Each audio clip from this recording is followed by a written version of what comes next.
மக்களை எல்லாம் நம்ப வைக்க இப்போ புது விளம்பரம் ஒண்ணு செய்ய ஆரம்பிச்சிருக்கிறாரு. என்ன தெரியுமா? தாய்மார்கள் இங்க நிறைய பேர் வந்திருக்கிறீங்க. ஒரு மிக்ஸி விளம்பரம் வருமே, நினைவு இருக்கா? பிரீத்திக்கு நான் கேரண்டி அப்படின்னு விளம்பரம் வரும். பிரீத்திக்கு நான் கேரண்டி. அந்த மாதிரி இவர் மோடியின் கேரண்டின்னு ஒரு புது விளம்பரத்தோட வந்திருக்கிறார். உண்மையிலே அவருடைய வாக்குறுதிகளுக்கு கேரண்டி இல்ல, வாரண்டி இல்ல.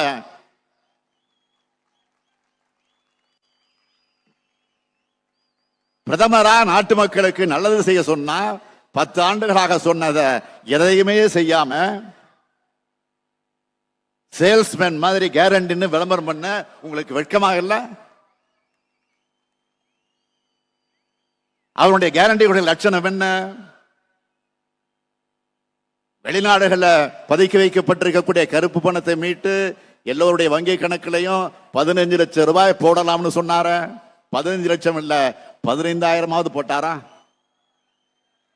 சொல்லுங்க, போட்டாரா? 15,000 வேணாம், 15 ரூபாய்.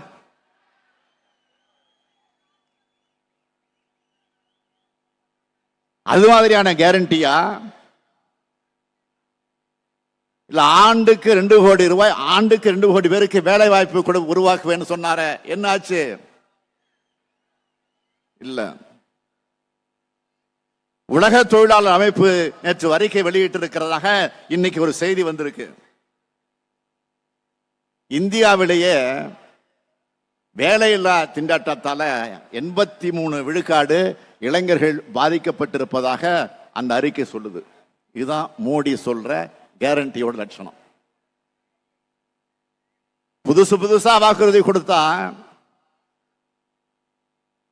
நிறைவேற்றாத பழைய வாக்குறுதிகள்லாம் மக்கள் மறந்துடுவாங்கன்னு பிரதமர் மோடி தப்பு கணக்கு போடுகிறார்.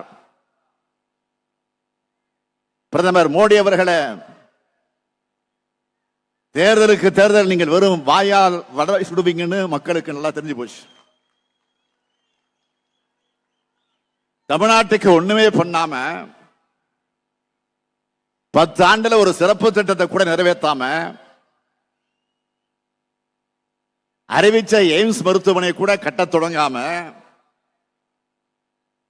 பேரிட நேரத்தில் நிதி தராம ஒரு இரங்கல் கூட சொல்லாம இப்ப தேர்தல் நேரத்தில் மட்டும் இங்க அடிக்கடி வாக்கு கேட்டா உங்களுக்கு ஆதரவு தர நாங்கள் என்ன ஏமாளிகளா? நாங்கள் என்ன சோத்தால் அடித்த பிண்டங்களா அப்படின்னு மக்கள் கேட்கிறாங்க. பதில் சொல்லுங்க பிரதமர் அவர்களே. இவர் இப்படி வெறும் கையால் முழம் போடுகிறார்னா இன்னொருத்தர் இருக்கார், பழனிசாமி. பழனிசாமி யாரும் தெரியல உங்களுக்கு? காத்தாலேயே கம்பு சுத்துவார். காத்து இருக்கு பாருங்க, அதுலயே கம்பு சுத்துவார் அவரு. நடக்கிறது நாடாளுமன்ற தேர்தல். 10 ஆண்டுகளாக மக்களுடைய விரோத கொள்கைகளால நாட்டை படுகொலில் தள்ளியது ஒன்றிய பாஜக அரசு. மண்புழு மாதிரி ஊர்ந்து பதவிக்கு வந்து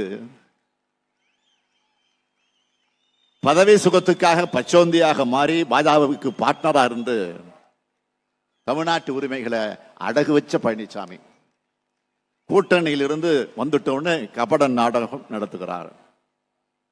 நான் கேட்கிறேன், எங்கேயாவது பாஜகவையோ மோடியையோ விமர்சிச்சு ஒரு வார்த்தை பேசுறாரா? பிரதமர் பற்றி மட்டும் இல்ல, ஆளுநர் பத்தி கூட பேசுறது இல்ல. இத நாம கேட்டா உடனே என்ன சொல்றாரு தெரியுமா? ஆளுநரால எங்களுக்கு எந்த பிரச்சனையும் இல்லை, அப்புறம் ஏன் நாங்க அவரை பத்தி பேசணும்? அறிவு கொழுந்து மாதிரி கேள்வி கேட்டிருக்கிறார். ஒரு பொறுப்புள்ள எதிர்கட்சி தலைவர் பேசுற பேச்சா இது?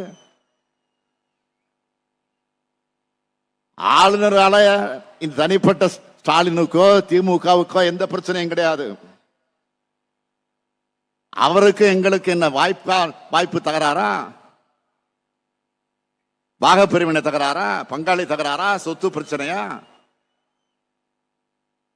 தமிழ்நாட்டு மக்களுக்கு நன்மை செய்வதை தடுக்கிறார்.